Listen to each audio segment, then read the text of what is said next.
Hi friends, இன்னைக்கு நம்ம என்ன பார்க்க போறோம்னா automation in manufacturing industry. First introduction. ஆட்டோமேஷன்னா machine technology and control system use பண்ணி மினிமம் ஹியூமன் இன்ட்ராக்ஷனோட ஒரு மேனுஃபேக்சரிங் ஆப்ரேஷனை பெர்ஃபார்ம் பண்றது தான். ஃபார் எக்ஸாம்பிள், ஒரு கார் ஃபேக்டரி எடுத்துக்கலாம். நார்மலா ஒரு ஒர்க்கர் காரை வெல்டிங் பண்ணணும்னா மேனுவலா பண்ணுவாங்க.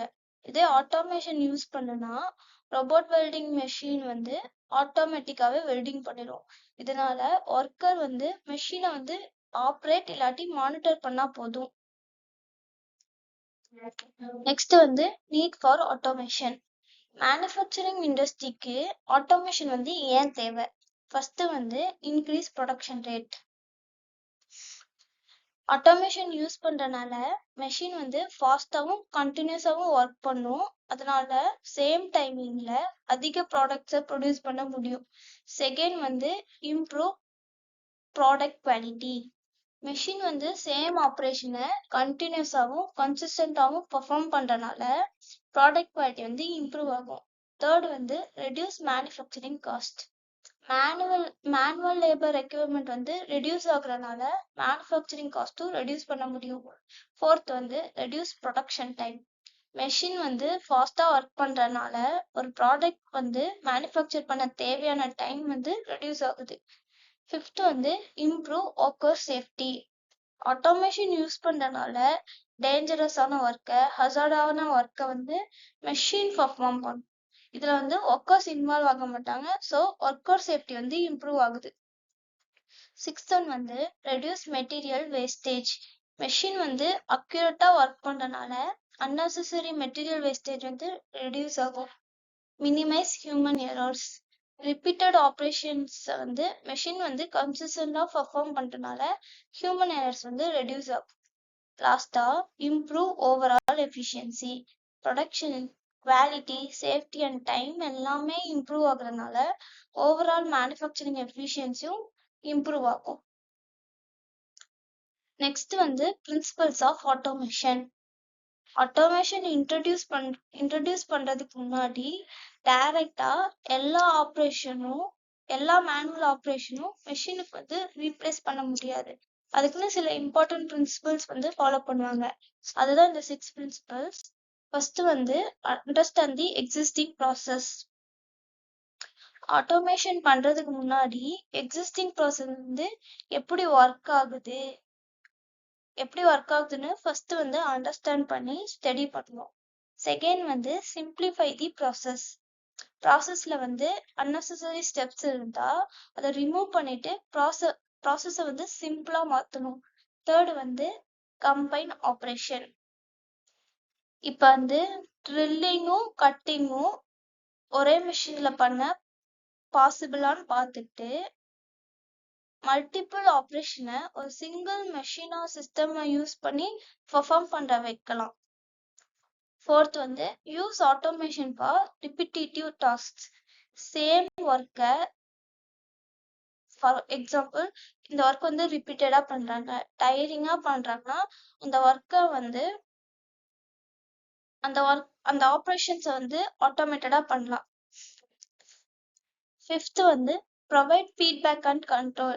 சென்சார்ஸ், கண்ட்ரோல் சிஸ்டம் யூஸ் பண்ணி ப்ராசஸை மானிட்டர் பண்ணி கரெக்டா கண்ட்ரோல் பண்ணணும். Ensure reliability and maintainability. Automative system ரிலையபிளா ஒர்க் பண்ணும். அதே டைம்ல மெயின்டெனன்ஸ் அண்ட் ரிப்பேர் பண்றதும் ரொம்ப ஈஸி. Next automation strategies. ஆட்டோமேஷனை எஃபிஷியண்டா இம்ப்ளிமெண்ட் பண்றதுக்காக இந்த ஆட்டோமேஷன் ஸ்ட்ராட்டஜிஸ் யூஸ் பண்ணுவோம். First specialisation of operation. ஒரு மெஷினுக்கு ஒரு ஒர்க் மட்டும் கொடுக்கறது தான் specialisation of operation. For example, car ஃபேக்டரியில ஒரு மிஷின் வெல்டிங் மட்டும் தான் பண்ணும். அந்த ஒர்க்கை ரிப்பீட்டடா பண்ணிட்டு இருக்கும். Second combined operation. கம்பைன்டு ஆப்ரேஷனா ரெண்டு இல்லைன்னா அதுக்கு மேல இருக்க ஆப்ரேஷனை ஒரே மெஷின்ல இல்லைன்னா சிஸ்டம்ல கம்பைன் பண்றதுதான் கம்பைன்டு ஆப்ரேஷன். ஃபார் எக்ஸாம்பிள், ஒரு மெஷின்ல ட்ரில்லிங் கட்டிங். 2 ஆப்ரேஷனுமே பண்ண முடியும்னா அதான் கம்பைன்ட் ஆப்ரேஷன். தேர்ட் வந்து சிமில்டேனியஸ் ஆப்ரேஷன். மல்டிபிள் ஆப்ரேஷன்ல சேம் டைம்ல பெர்ஃபார்ம் பண்றதுதான் சிமில்டேனியஸ் ஆப்ரேஷன். ஃபார் எக்ஸாம்பிள், ஒரு காம்போனன்ட்ல 2 ஹோல்ஸும் சேம் டைம்ல ட்ரில் பண்றது. ஃபோர்த் ஒன் வந்து இன்டகிரேஷன் ஆஃப் ஆப்ரேஷன். மேனுஃபேக்சரிங் ப்ராசஸ்ல இருக்க டிஃப்ரெண்ட் ஸ்டேஜஸை கனெக்ட் பண்றது தான் integration of operation. For example, processing, assembly, inspection, material handling. இந்த ஸ்டேஜஸ் எல்லாமே கனெக்டட் ஆகும், ஆட்டோமேட்டட் சிஸ்டம்ல ஒர்க் பண்ணும். ஃபிஃப்த் வந்து இன்க்ரீஸ்டு ஃப்ளெக்சிபிலிட்டி. டிஃப்ரெண்ட் ப்ராடக்ட்ஸ் வந்து மேனுஃபேக்சர் பண்ற மெஷின் ஆர் சிஸ்டம் வந்து ஈஸியா சேஞ்ச் பண்ண முடியும். அதான் increase flexibility. For example, CNC மெஷின்ல வந்து ப்ரோக்ராம் சேஞ்ச் பண்ணி டிஃப்ரெண்ட் காம்போனன்ட்ஸை மேனுஃபேக்சரிங் பண்ணலாம். நெக்ஸ்ட் வந்து improved material handling and storage. Materials வந்து ஒர்க்கர்ஸ் மேனுவலா கேரி பண்றதுக்கு பதிலா கன்வேயர்ஸ், ரோபோட்ஸ், ஏஜிவிஎஸ் யூஸ் பண்றது. ஃபார் எக்ஸாம்பிள், ஃபேக்டரியில வந்து கன்வேயர் பெல்ட் வந்து ஆட்டோமேட்டிக்கா காம்போனன்ட்ஸை ஒன் ஒர்க் ஸ்டேஷன்ல இருந்து அனதர் ஒர்க் ஸ்டேஷனுக்கு கொண்டு போகும். நெக்ஸ்ட் வந்து automation of entire manufacturing system. இதான் வந்து highest level of automation. Machine மட்டும் இல்லாம production, robots, material handling, inspection, storage, planning எல்லாமே கனெக்டடாகவும் ஆட்டோமேட்டடாகவும் ஒர்க் பண்ணும். நெக்ஸ்ட் வந்து டைப்ஸ் ஆஃப் ஆட்டோமேஷன். இதுல வந்து 4 டைப்ஸ் இருக்கு. Fixed automation, programmable automation, flexible automation, integrated automation. Fixed ஆட்டோமேஷன்னா ஒரு பர்டிகுலர் ஆப்ரேஷன் இல்லைன்னா ஒரு பர்டிகுலர் ப்ராடக்ட்டுக்கு டிசைன் பண்ணின மெஷினை வந்து யூஸ் பண்றது. இது மெயினா ஹை வால்யூம் ப்ரொடக்ஷனுக்கு யூஸ் பண்ணுவாங்க. அதாவது ஒரு ப்ராடக்டை ரொம்ப அதிக குவாலிட்டியில ப்ரொடியூஸ் பண்றதுக்காக யூஸ் பண்ணுவாங்க. ஃபார் எக்ஸாம்பிள், ஆட்டோமொபைல்ல வந்து அசம்பிளி லைன்ல வெல்டிங்கு, பெயிண்டிங்கு, அசம்பிளி மாதிரி ஸ்பெசிபிக் ஆப்ரேஷன் பர்ஃபார்ம் பண்ண டெடிகேட்டட் மிஷினை யூஸ் பண்ணுவாங்க. நெக்ஸ்ட் வந்து ப்ரோக்ராமபிள் ஆட்டோமேஷன்.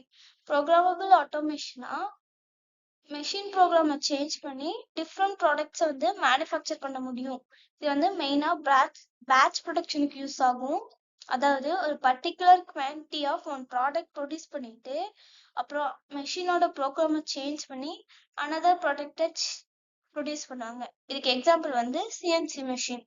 நெக்ஸ்ட் வந்து ஃபிளெக்சிபிள் ஆட்டோமேஷன்.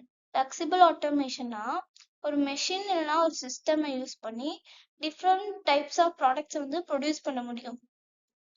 ப்ராடக்ட் வந்து சேஞ்ச் பண்ணும்போது ரொம்ப குயிக்கா சேஞ்ச் ஓவர் பண்ண முடியும். அதனால ப்ரொடக்ஷனை ஸ்டாப் பண்ண வேண்டிய தேவையில்லை. இதுக்கு எக்ஸாம்பிள் வந்து எஃப்எம்எஸ். நெக்ஸ்ட் வந்து இன்டகிரேட்டட் ஆட்டோமேஷன்.